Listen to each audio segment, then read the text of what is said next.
Hello student, welcome to my channel. आज हम पढ़ने वाले हैं अध्याय 5 जनपद से साम्राज्य की ओर। इम्पोर्टेंट क्वेश्चन है पेपर के लिए। एनआईओएस क्लास +2 और ये इतिहास का है। ठीक है,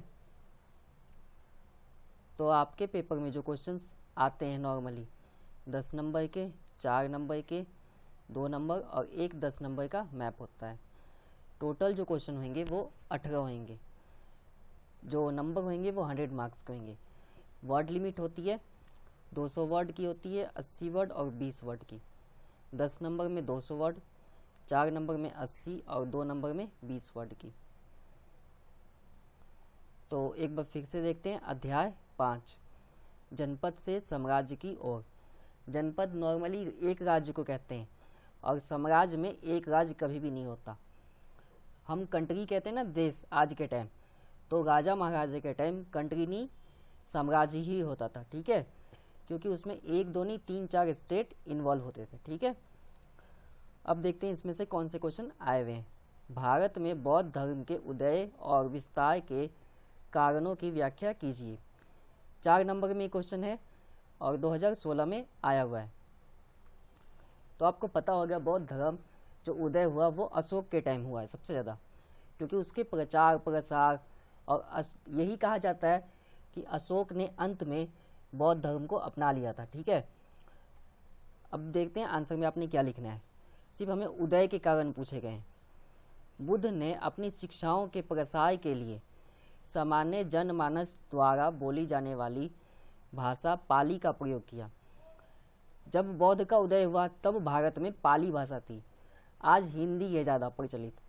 ठीक है, तकरीबन 70% से भी ऊपर हिंदी यूज होता है इंडिया में, और दूसरी लैंग्वेज इंग्लिश ऑफिशियल लैंग्वेज है। अब देखते हैं बुद्ध ने निम्न वर्ग के लोगों और महिलाओं को भी संघ में प्रवेश की अनुमति दे दी। संघ होता है सभा, जैसे पूजा होता है ना नॉर्मली हिंदू धर्म में, मंदिरों में बड़े बड़े पूजा, जैसे दुर्गा पूजा हो गया, ऐसी बौद्ध में संघ होता है। हम उसे पूजा नहीं संघ बोलते हैं बौद्ध धर्म की भाषा में। तो उसमें निम्न वर्ग को परमिट थी, महिलाओं को परमिट थी उस टाइम, जिस टाइम इन दोनों वर्गों को किसी भी काम के लिए परमिशन नहीं था। तो ये एक कारण था। दूसरा था विविध कला विधियों में आयोजित किए गए 4 बौद्ध सम्मेलन ने बौद्ध धर्म की प्रसार में बहुत बड़ी भूमिका निभाई। काम कोई भी हो, अगर हमें उसको आगे बढ़ाना है तो उसकी प्रचार तो करनी पड़ती है और प्रसार भी। तो यहाँ भी सेम था, सम्मेलन हुआ 4 बड़ा सम्मेलन, लेकिन एक समस्या आई। चौथे सम्मेलन में बौद्ध धर्म 2 वर्गों में बट गया। तब राजा थे कनिष्क, एक हीनयान और दूसरे महायान।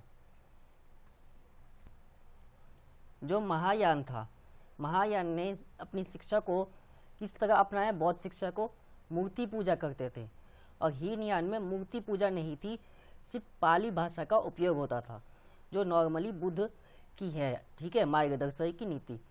उसके अलावा एक और यहाँ पे थी कि इन्होंने मठ बनवाने शुरू किए। मठ कहते हैं जैसे हिंदू धर्म में मंदिर होता है, मुस्लिम में मस्जिद, इसी तरह बुद्ध में मठ होते हैं। ठीक है, स्तूपे के रूप में। तो ये बनाए गए स्तूपे, सांची स्तूपा, अमरावती एग्जाम्पल है। अब बात करते हैं क्वेश्चन नंबर 2। क्वेश्चन नंबर 2 आपका 2 नंबर में है, आया कब है 2013 में। बौद्ध धर्म के 2 वर्गों के नाम बताइए। केवल नाम पूछा है, ये वैसे 25 वर्ड से भी ऊपर है। ठीक है, 30-35 वर्ड तक मैंने लिखे हैं, 20 की लिमिटेशन है, पर ऐसा नहीं है आपने डबल कर देना है, ऐसा नहीं करना आपने। ठीक है, 30 तक लिख सकते हैं, 32-35 तक भी चलेगा, लेकिन 20 है तो 45 वर्ड नहीं लिखना है। ठीक है, नहीं तो आंसर सही होते हुए हाफ कट जाते हैं सीधा। कनिष्क साम्राज्य के दौरान आयोजित चौथे सम्मेलन में बौद्ध धर्म 2 बड़ी शाखाओं में बट गया, हीनयान और महायान। आंसर तो यहीं तक है, लेकिन अगर आपको आता है आगे तो आप आगे भी लिख दो एक लाइन। जो महायान है वो मूर्ति पूजा करनी शुरू कर दी, और हीनयान ने पाली भाषा का उपयोग किया। ठीक है, बौद्ध के प्रचार और प्रसार के लिए। बाकी उन्होंने बुद्ध को अपना मार्गदर्शक मानने लगे। तो ये 2 वर्गों में बंटने का कारण था। ठीक है, यहाँ पे आपसे क्वेश्चन पूछा है 4 नंबर में। ठीक है, यहाँ पे आपसे पूछे गए हैं 4 नंबर में 2011 में क्वेश्चन। ध्यान से एक बार देखते हैं फिर से। बौद्ध धर्म जैन धर्म से किस प्रकार भिन्न था? तो अलग होने का सीधा से देखते हैं, दोनों धर्मों में क्या क्या खासियत है वो लिख दीजिए और आपकी सिमिलैरिटी ऑटोमेटिक आ जाएगी। हमसे पूछा गया अलग, कई बार ऐसा पूछा जाता है समान क्या थे, ठीक है। तो क्वेश्चन समझना है आपने, अगर यहाँ पे सामान्य आते हैं तो ये नहीं लिखनी, ये पॉइंट अगर लिखोगे तो गलत होएगा, सिर्फ हमें भिन्न का लिखना है। बुद्ध धर्म की स्थापना गौतम बुद्ध ने की थी और जैन धर्म की स्थापना महावीर जैन ने। तो यहाँ पे यही हो गया डिफरेंस पहला। दूसरा अंतर देखते हैं, बुद्ध ने अपनी शिक्षाओं के प्रसार के लिए सामान्य जनमानस द्वारा बोली जाने वाली भाषा पाली का प्रयोग किया, क्योंकि उस टाइम पाली था इसीलिए, ठीक है। पाली अशोक के टाइम का सबसे प्रसिद्ध भाषा था और इंडिया में तकरीबन 85% यूज होगा था, ठीक है। जैन धर्म की प्रमुख विशेषता थी अनेकतावाद। इसका अर्थ है सत्य को अनेक मानना है, सत्य को, जो सत्य है उसको, सच्चाई को अलग अलग कोणों से समझना है और उसी को सब कुछ मानना है। ये थे जैन के। बुद्ध ने निम्न वर्ग के लोगों और महिलाओं को अपने संघ में आने की अनुमति दे दी। जैन धर्म में भी 2 वर्ग थे, श्वेतांबर और दिगंबर, लेकिन इन्होंने ऐसा नहीं किया, निम्न वर्ग और महिलाओं को अनुमति नहीं दी थी। कनिष्क साम्राज्य के दौरान, यहाँ पे वही पॉइंट है पहले वाला, जो बुद्ध थे वो कितने वर्गों में बट गया? 2, हीनयान और महायान में। यहाँ पे क्या है, धर्म की एक प्रमुख विशेषता थी कठोरता। जैन धर्म ऑलरेडी बहुत ज़्यादा कठोर है, ठीक है। आपको पता होना चाहिए कि हर धर्म की कुछ अपनी स्पेसिफिक रूल्स होते हैं, ठीक है। तो जैन धर्म का है कि रूल्स तो मानना ही मानना है, हर कंडीशन पे रूल्स नहीं मानेगा तो आप जैन धर्म से नहीं है, ठीक है। तो इतना कठोर सिस्टम है, इतना आपके बौद्ध में नहीं था।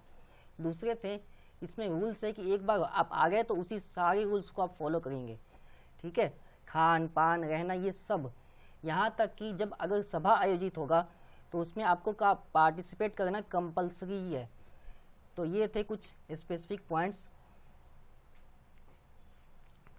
ऑलरेडी चैप्टर आपका कंप्लीटेड है, ठीक है।